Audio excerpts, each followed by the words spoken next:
All right, guys, what's going on? Welcome in. So in this one, I wanted to go through the list of free agent acquisitions that the Jets made, along, of course, with a couple of trades, and give them a specific grade for each individual move. So with that being said, let's jump right in. So the first player up here is the first player that the Jets signed this free agency period. It's former guard of the Baltimore Ravens and not Oakland Raiders, Las Vegas Raiders, John Simpson. Coming out of Clemson, he was highly decorated back in college. I was actually a really big fan of him back at Clemson, had 2 national championships under his belt, had a lot of playing experience. He ends up being a 4th round pick by the Raiders and never really turned into that consistent starter that they wanted him to be. But he ends up in Baltimore in year 4 of his NFL career and all of a sudden becomes that consistent starter.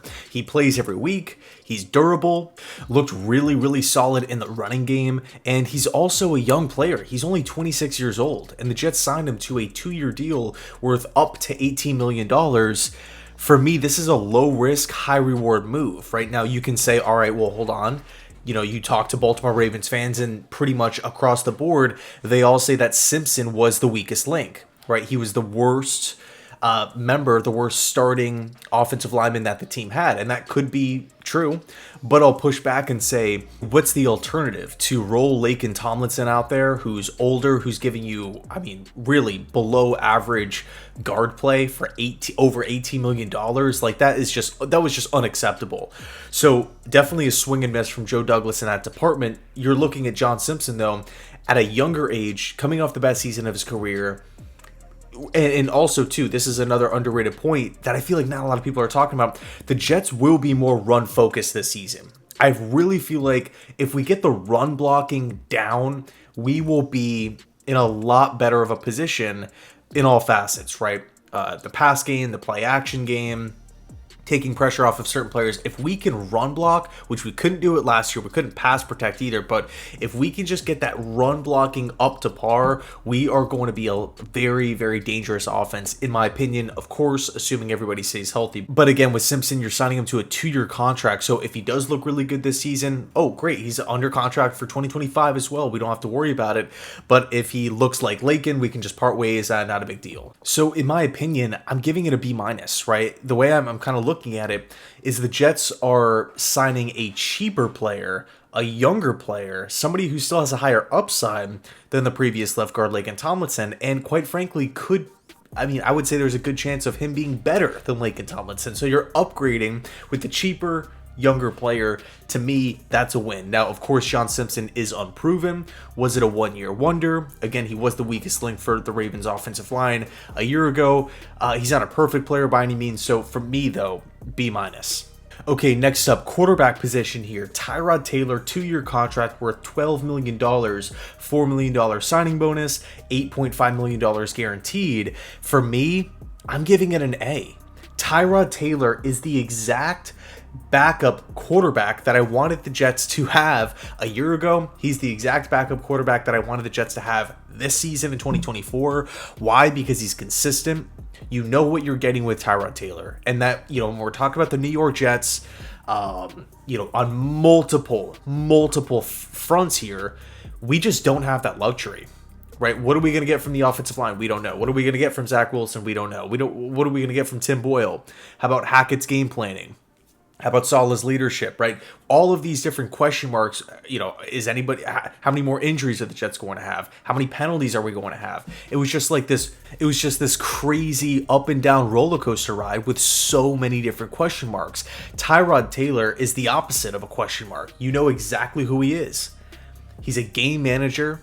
He's in my opinion, one of the best backup quarterbacks in football. He knows how to take care of the football, make good decisions with the football, check it down when need be, right? He brings mobility. He brings leadership. He's a great teammate. He's been a part of numerous offenses, been a part of so many different offensive schemes.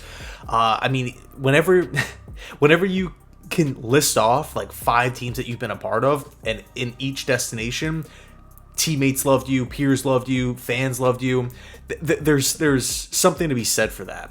And I think, again, nobody wants to talk about Aaron Rodgers going down again, but look, this is the NFL. It happened last year. It's a contact sport. the Jets still aren't playing on real grass, it's realistic to talk about, right? And again, if Rodgers were to go down with injury, I have complete faith in Tyrod Taylor to step into the offense, execute what Hackett, what Downing, what these guys want them to do offensively, and to not ruin games, to not turn the football over 4 times, to not just whip it into double coverage, get confused, take these brutal sacks where you're losing 10, 15 yards.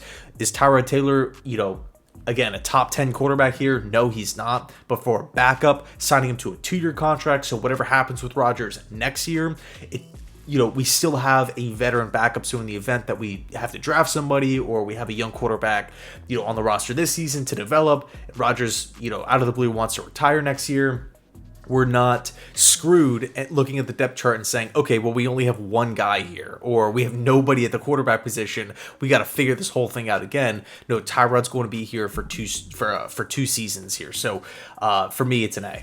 Next up, Leki Fotu, defensive tackle from the Arizona Cardinals, 1-year contract here. At 6'5", 335 pounds, Fotu, to me, comes in and he checks a box that the Jets desperately need, which is run stopper. The Jets just don't have run stuffers on this football team, right? Especially after losing Al Woods to free agency.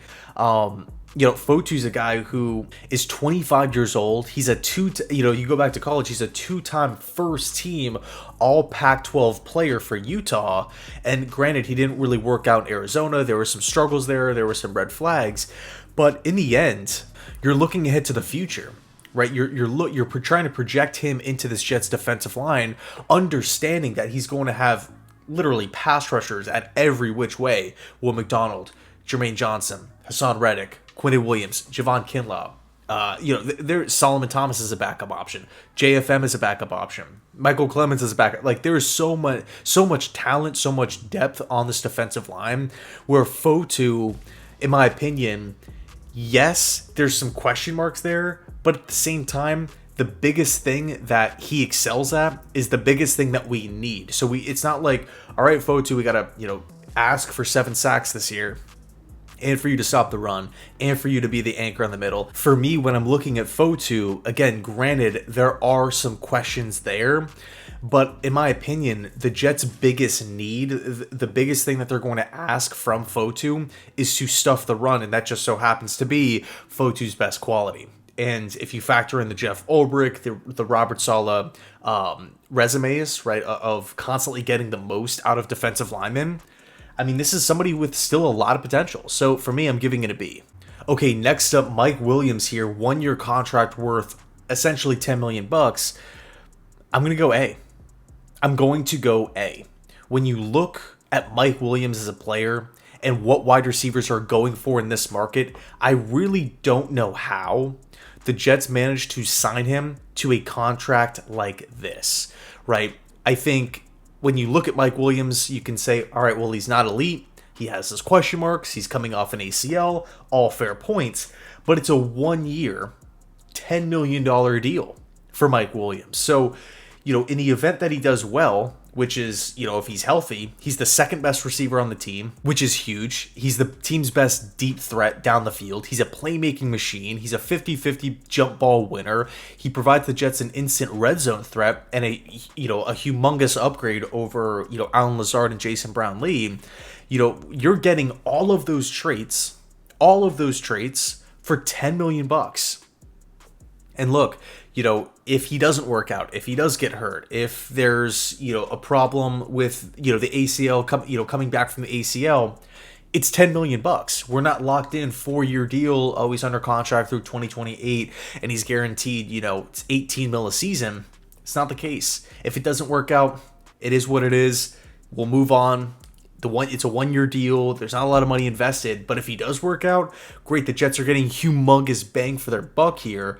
I mean, if they get 1,000 yards out of Mike Williams for $10 million, I mean, you seriously cannot beat that in this day and age with the amount of contracts being thrown around. So for me, this to me is an A signing. Okay, so next up is defensive tackle from the 49ers, Javon Kinlaw, and I felt like when he initially signed with the Jets, there was a ton of pushback from the media. Like, oh my God, the Jets gave him so much money. What are they doing? That's not his market value, all this and that, which is true, right? Kinlaw signed a 1-year contract worth, what, $8.2 million, $7.2 million, 6.9 guaranteed. The quote-unquote market value for Kinlaw was around that $4 million per year range. So the Jets definitely gave him a lot of money. And a lot of people were like, okay, well, we need wide receivers and we need tackles, at the time. We need a backup quarterback. What are we doing giving all this money to an injury-prone, unproven defensive tackle? That's a lot. I'll say this, if you flip it and look at it from the Jets side of it, right? Why would Joe Douglas hand out a deal like this when we needed all these different positions? It's because they value him. It's because they feel like they can maximize his talents. We already know Kinlaw is going to be coming in fitting the system. That's great. We also know that Kinlaw is coming off the first season of his career where he was healthy, which is also really, really good. I think if you talk about interior pass rush these days, right, in 2024, it's such a luxury, right?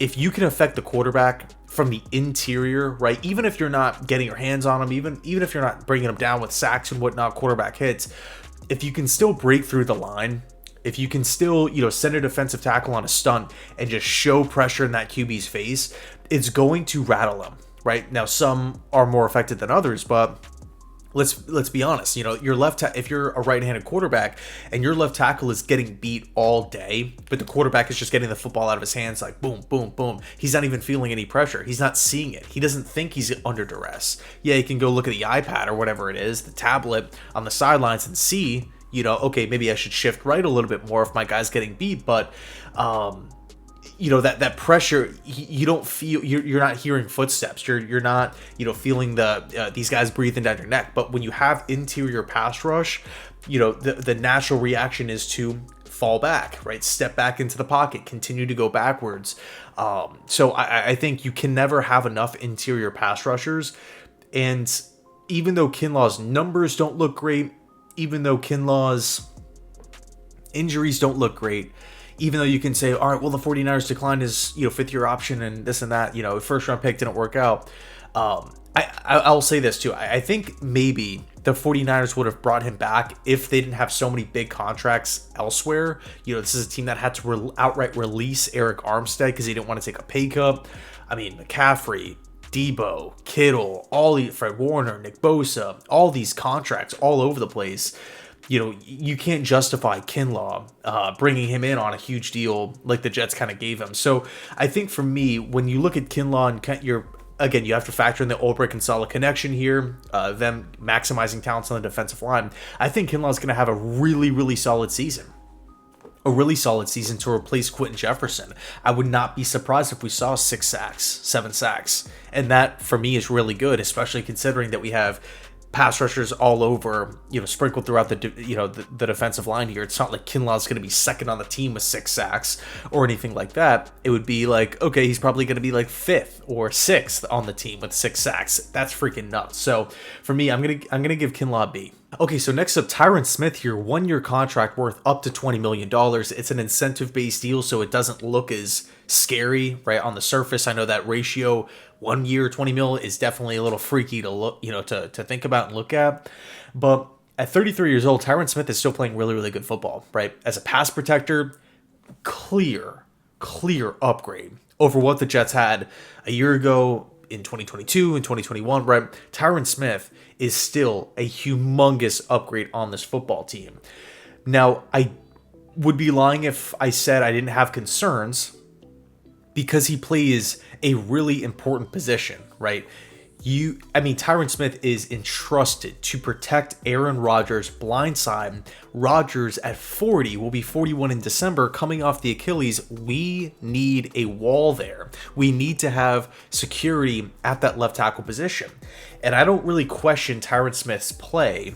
I just question the injuries. He's been hurt. Smith has missed 23 games over the past 3 years with multiple injuries here. He's had a back injury. He's had a knee injury. He's had a neck injury.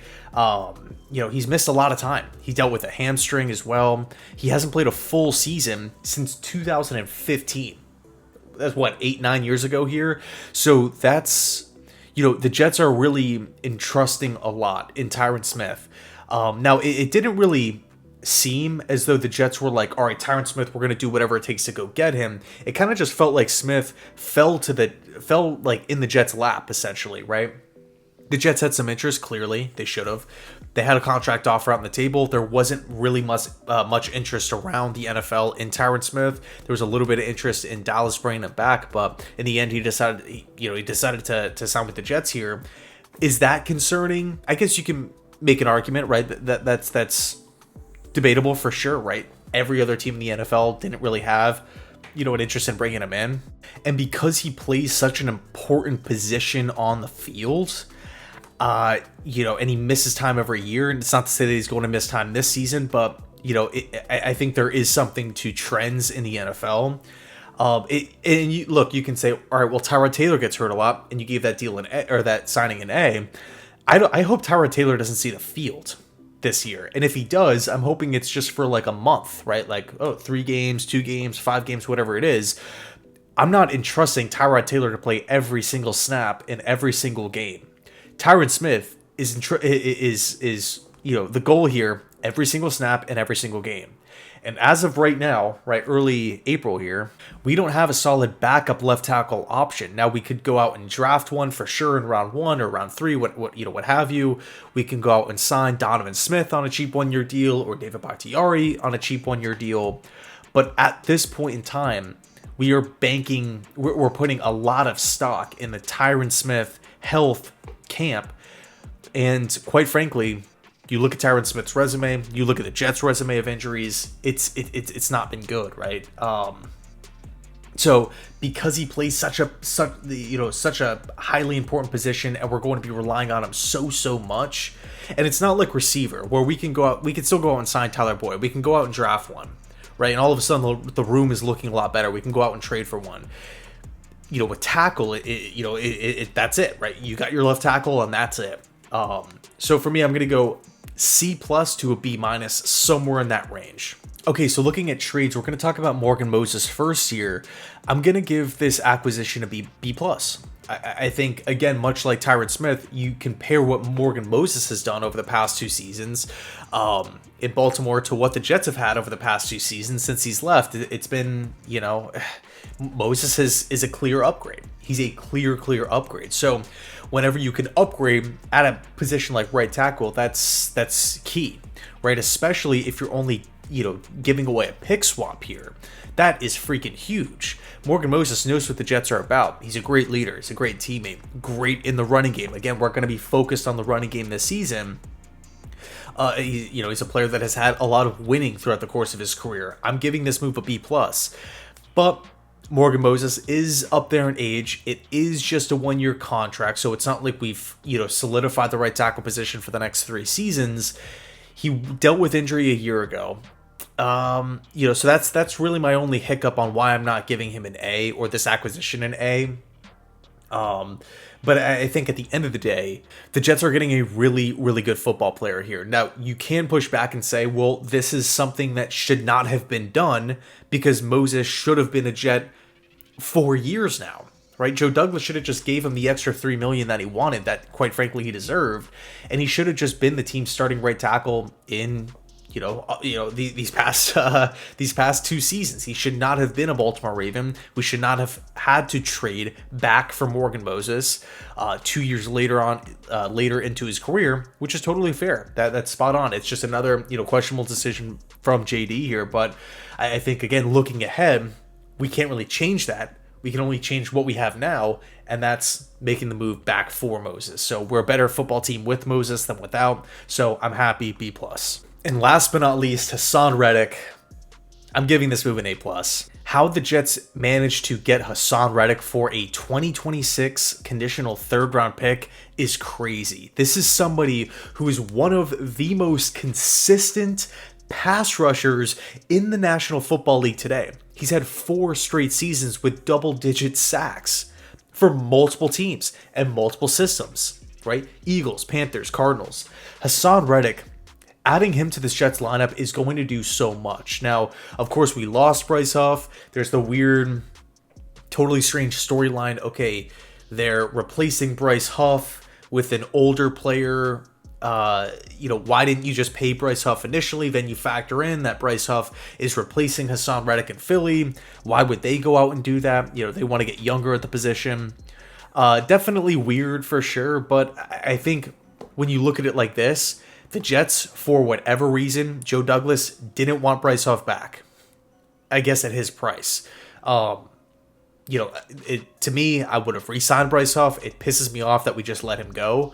For nothing, and it seemed like there was just no urgency. Like, yeah, we're, homegrown player, success in multiple schemes with multiple coaching staffs, undrafted free agent, worked his way up the totem pole here and became the team's best pass rusher a year ago by the numbers, and we just let him walk. I mean, the Jets have this weird history of just not retaining talent. They just let their good young players go and hit the open market, and it really, really bothers me. But the way I'm kind of looking at it is, again, for whatever reason, Joe Douglas just didn't value Huff at his price, so he let him go.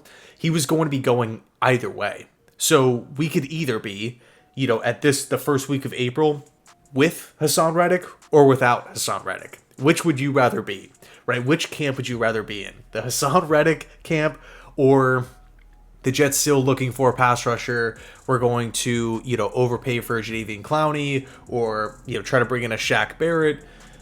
I mean, I would much rather have Hassan Reddick than either of those two players. I think if you even start talking about other available pass rushers, I would probably take Hassan Reddick over those guys as well.